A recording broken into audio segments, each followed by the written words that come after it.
तपाईहरुलाई चाहिँ म एउटा कुरा के भन्न चाहन्छु भने एकदम हामी किन खुसी छौं भन त।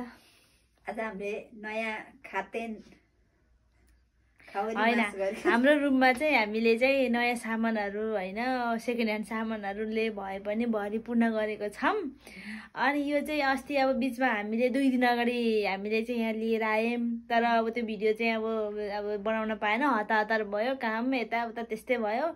अनि यहाँ चाहिँ कस्तो भन्देखि यो सामानहरु चाहिँ पुरै जापानिजहरुले चाहिँ जापानिज हैन त्यहाँ नजिक केटीहरु थियो, अनि त्यो केटीहरुले चाहिँ छोडेर गएपछि चाहिँ अनि त्यो सामान चाहिँ घरबेटी बुढोले तिमीहरुलाई हामी यहाँ नजिक 8 जना थियौं, 8 जना त तिमीहरुले जे तिमीलाई चाहिन्छ लिएर जाऊ भने चाहिँ हामीले चाहिँ सामान लिएर आएको। म देखाउँछु कस्तो कस्तो हामीले सामान लिएर आछौं भनेर। यो किन्यो भने कति महँगो पर्थ्यो, फ्रीमै पाएपछि हामीले त चट्ट उठाएर लिएर आइदियौं।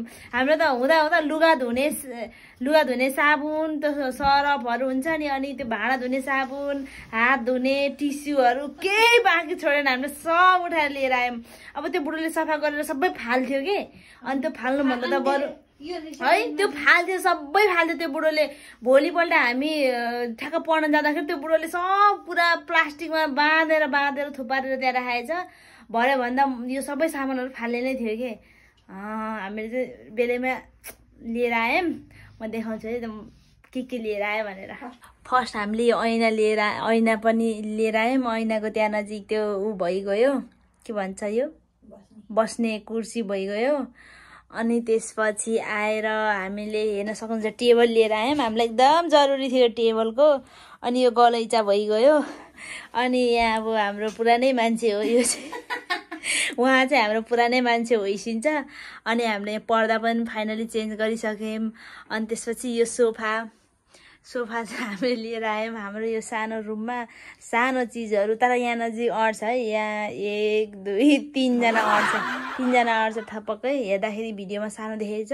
अनि यो बुक राख्ने स्ट्यान्ड भयो। अब त्यो केटीहरुले के राख्थ्यो थाहा थिएन, तर हामीले चाहिँ बुक राख्ने स्ट्यान्ड बनाएको छु। अर्को उतातिर भइगयो हैन, अर्को यतातिर यो भइगयो।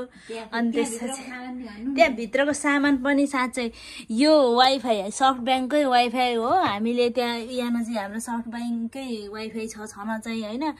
अनि हामीले यो पनि लिएर आयौं के, त्यहाँ नजिक थियो यो पनि।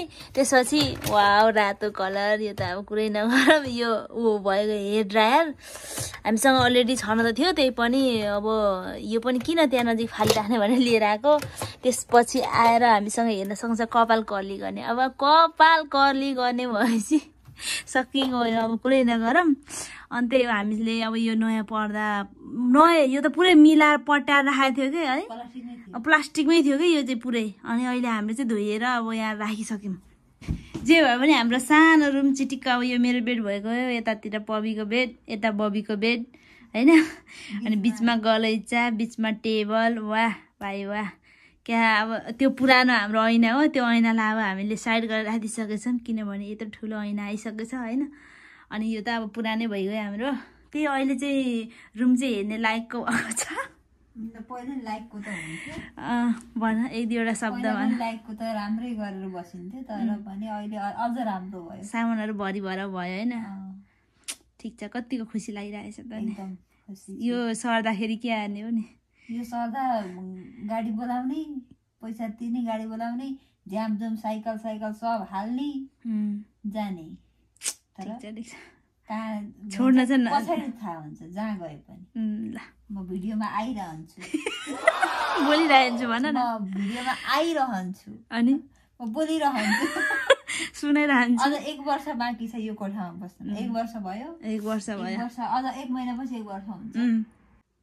ल यही हाम्रो चाहिँ सानो अब नयाँ चिज देखाउन पर्दाखेरि हाम्रो घर भने नि माइत भने पनि यो ससुराली भने पनि हाम्रो यही हो है। फाइनली आफू बस्ने भनेपछि कति माया लाग्छ। कामबाट थाकेर आउँदाखेरि परबाट यो बिल्डिङको माथि छत देख्यो भने नि अब त आइयो है, घर आइयो, ढुक्क भयो भनेर। तर आफ्नै घर हो भन्ने मुखमा त खालि कोठा भन्न आउँदैन कि हाम्रो घर। मैले घर मम्मीहरू आउँछु, म घर पुगेर फोन गर्छु है भन्छु कि जहिले नि। तर जे होस् त्यही हो। अब हामी चाहिँ अब नयाँ ठाउँ चाहिँ नभनौँ, ठाउँ चाहिँ पुरानै हो। अब त्यही हो अब हामी जे छ जस्तो छ त्यसैमा खुसी हुनु पर्दो रहेछ। अब यो नहुँदा नि हामी खुसी नै थिए, ठिकै थियो होइन। अब यो आएर चाहिँ अलिकति रुम चाहिँ राम्रो भएको छ। अनि कस्तो भएको छ भनेर मैले तपाईँहरूलाई देखाएको, मैले अब सेयर गरेको, अब सबै भिडियो बनाइरहेको हुन्छु होइन, त्यही एउटा सेयर गरेको मात्रै हो होइन। अब खुसी लागेको छ, दुःख पनि लागेको छ, खुसी पनि लागेको छ। मेरो भागवत गीताको बुक पनि देखिरहेछ। जे भने अब पैसा तिरेर बसेपछि यो त हाम्रै घर हो नि, हाम्रो घर हो, 1 वर्षसम्म हाम्रो घर हो यो।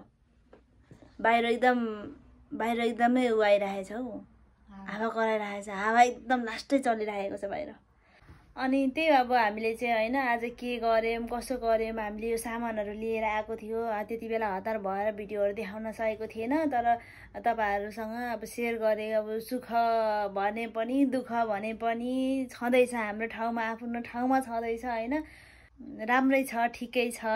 अब यो सबै हामीले पछि अब यो 2टा बेड बाहेक चाहिँ हामीले सर्दाखेरि अब कता गइन्छ त्यो अहिले फिक्स छैन। अब हामीले गएको खोज्नुपर्ने हुन्छ होइन, त्यो पनि तनाव छ। अब हरेक कुराको तनावको बावजुद पनि अब खुसी चाहिँ हुनु पर्दो रहेछ मान्छे। अब दुःख भएर पनि, दुःख लिएर पनि काम छैन, अब सुख भएर अब उफ्रिनु पनि भएको छैन।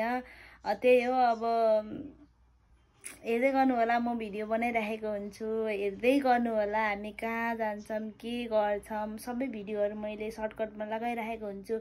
अब छुट्टी भएको बेलामा त भिडियो बनाइ नै हाल्छु। अब होइन, अब काममा जाँदाखेरि त अब त्यस्तै काममा गएपछि अब 1 हप्ता जस्तो भयो होला मैले भिडियो बनाउनु पनि पाएको थिएन।